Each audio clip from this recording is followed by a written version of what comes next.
Ladies and gentlemen, it is a rare day when Magnus Carlsen gets outshined at a chessboard. It is even more rare when he gets outshined in a positional manner. Now imagine what a rare day it is when Magnus Carlsen gets outshined in a positional manner 3 times in a row by a 14-year-old. Well, that's exactly what happened on the 4th of October 2025, and the 14-year-old in question is none other than Turkish chess prodigy Yagiz Kaan Erdogmus.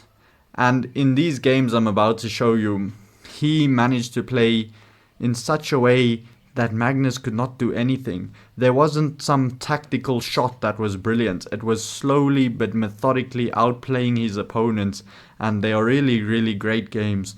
Without further ado, let's get straight into them. So the game started with e4, e5, knight f3, d6. This is the Philidor's defense. And most people choose to play d4 to instantly break in the center, or to play knight to c3 or bishop to c4. Those are the three main moves in this position. But Yagiz Kaan immediately deviates, playing g3. Now maybe this is to get Magnus out of theory, but to me the bishop on g2 is not that well placed because it's looking straight into your own pawn. So we see knight to f6, Magnus is putting some pressure on the pawn on e4. Knight to c3 defense, and now Magnus plays c5. So a very interesting idea here from Magnus Carlsen. A bit of a stone wall structure, preventing white from ever expanding in the center with d4. Bishop to g2, knight c6, castle, bishop e7, all logical moves. And now as white, you need to ask yourself, how am I going to get this bishop out? Am I going to play b3 or am I going to play d3? Yagiz Kaan chooses d3, and after castle, knight d5, knight takes d5, pawn takes d5, knight to b8. Now all of a sudden the bishop on g2 does not look nearly as bad, because it is doing a good job of protecting the pawn on d5. So here we see Yagiz plays c3, aiming to break in the center with d4. Magnus plays knight to d7. And now if you play d4 straight away, this would actually be a blunder, because after d4, c d4, cd4, black would play e4, attacking your knight, and next move f5, and you would be left with two isolated pawns in the center as white, which is really not good. So to counteract this, Yagiz Kaan plays rook to e1. Now d4 is a legitimate threat because there would be no e4. So how does Magnus Carlsen deal with this? He plays f5. Once again, you cannot play d4 because of takes, and e4. So we see queen to b3, simply putting the queen on a better square, and Magnus plays king to h8, a very common move in these positions, just getting out of that long diagonal. Knight to d2, rook to b8, and here a very clever move. You want to put your knights on c4, but if you put your knight on c4 right now, pawn to b5 will just kick your knight straight back home. So Yagiz plays pawn to a4. Now Magnus plays pawn to b6. Also, pawn to a6 is not possible with the idea of knight to c4, b5, takes, same thing. Because if you play pawn to a6, white will now just play pawn to a5. And whenever you push this pawn, it's going to be croissanted, passanted. So Magnus decides to play b6. Here comes knight to c4. And Magnus plays g5. Now, this move was a little bit too aggressive. Computer analysis suggests to get rid of this knight by playing bishop a6 and taking the knight on the next move. The computer thinks this knight is way more powerful than this bishop. So we see pawn to g5, and now as white, you gotta ask yourself, which of my pieces is not doing anything? That was doing something a while ago, And if you look at all of them, I would say, you know, this rook is not doing anything right now. This bishop is not doing anything useful. And also this queen is not doing anything useful. So how am I going to get one of these pieces back into the game? A very clever move. Queen to d1. And that queen is aiming for h5, where it's going to be a menace attacking the black king.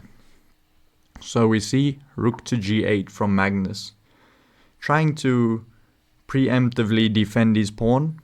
And finally it is time for d4. And the reason why, remember I said earlier, you can't play d4 because of takes, takes, and e4. But you're going to see the brilliant positional plan that Yagiz Kaan came up with. So d4, we see takes, takes, and e4. Now, the only guy defending this pawn on e4 is this guy. So the pawn chain is not going to be able to be defended. So very nice move here. Pawn to g4, trying to break at the pawn chain. Now Magnus plays the best move, knight to f6, putting some pressure here and opening up to take with the bishop. So very smart move from Magnus Carlsen. And now we see an absolutely genius move once again. Now this pawn is protected twice by knight and bishop. It's attacked twice by bishop and rook. How can you add the third attacker to that pawn? Well, very nice move. Knight to d2. Now how can Magnus Carlsen defend this pawn? Hint. He cannot defend the pawn. So Magnus instead chose to take the pawn on d5 with these knights. Knight takes e4. Knight to f4. And here we see knight to g3 attacking the bishop on f5. So, Magnus Carlsen in this position played knight takes g2. And the computer hates this move. The computer would rather play bishop to g6 for Magnus. And it claims that this knight on f4 is very, very powerful. Why would you give it up for the bishop on g2? That's not really doing much. But anyway, we see knight takes g2, king takes g2, bishop to g6. And as a 2100 rated FIDE player, I found this next move very, very impressive. Very simple move, but very effective.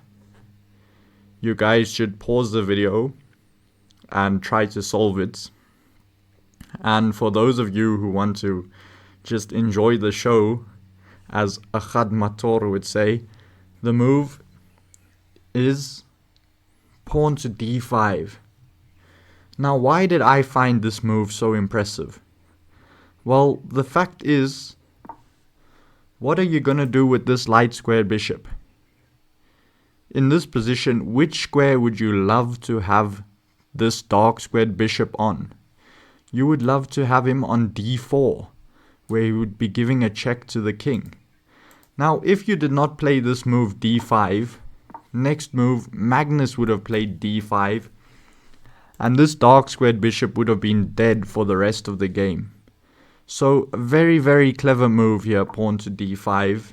And plan is simple, to put the bishop on d4. So, we see bishop to f6 and bishop to e3 going out with the plan.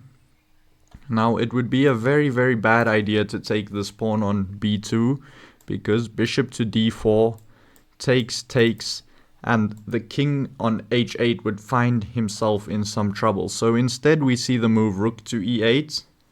Very sneaky. Now if you play bishop to d4, rook takes rook, queen takes rook, and nothing is protecting the body on d4. So very, very sneaky move from Magnus.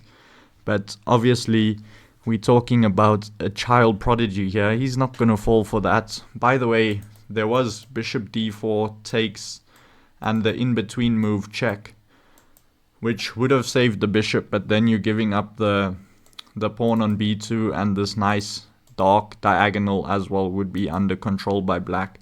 So instead, a very clever move here. Queen to d2 from our child Prodigy. We see now rook to b7 from Magnus.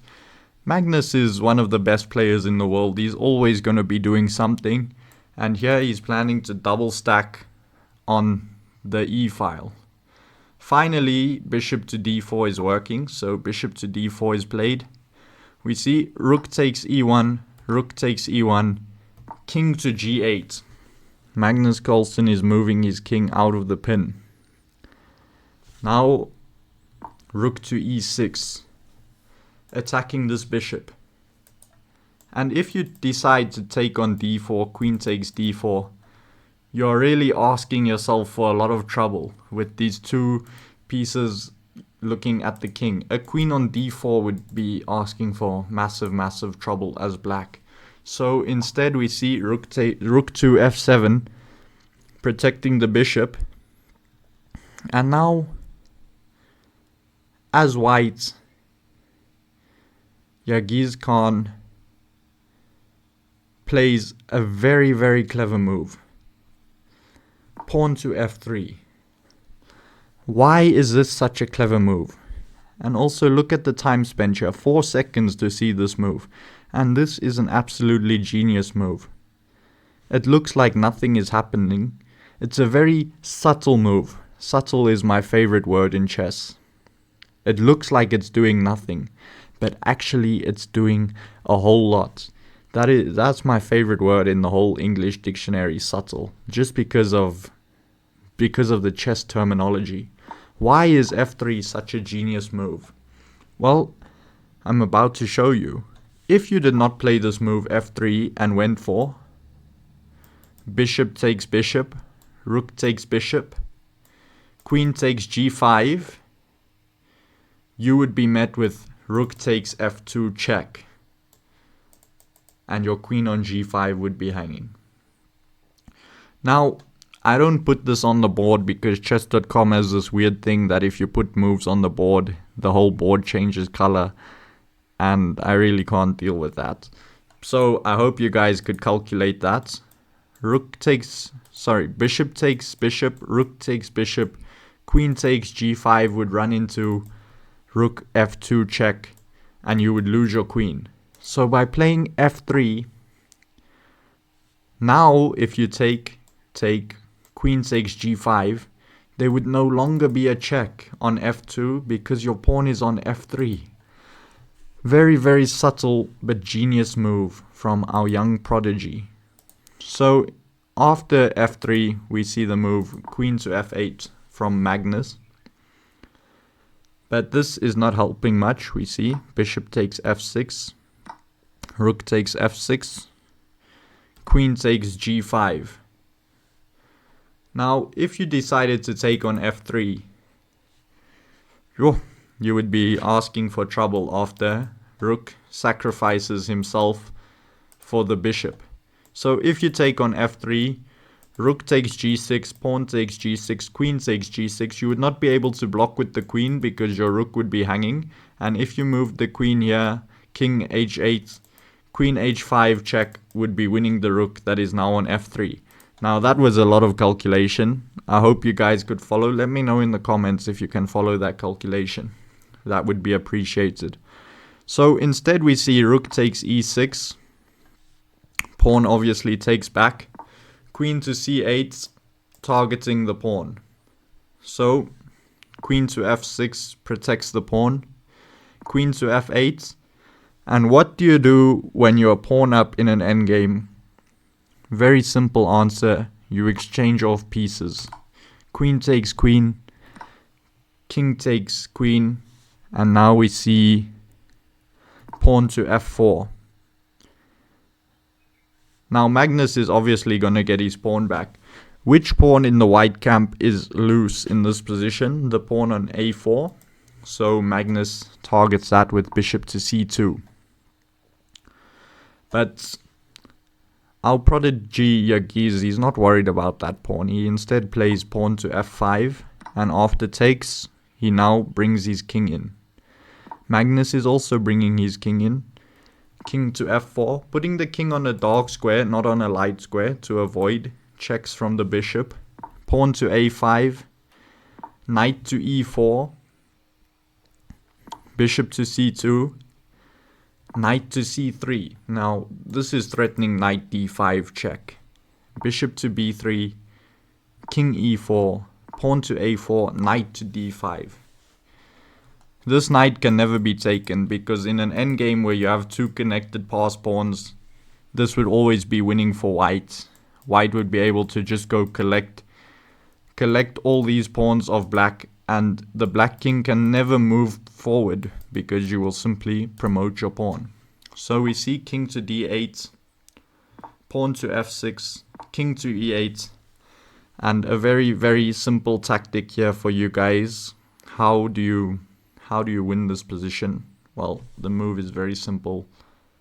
Knight c7 check, king d8, e7, you make a queen, and Magnus Carlsen resigned. What a great game. Now, if you guys enjoyed that analysis, remember to leave a comment and leave a like. I don't think you guys realize how much that helps the channel to improve. So, yes, once again, thank you for watching, and I'll see you guys in the next one.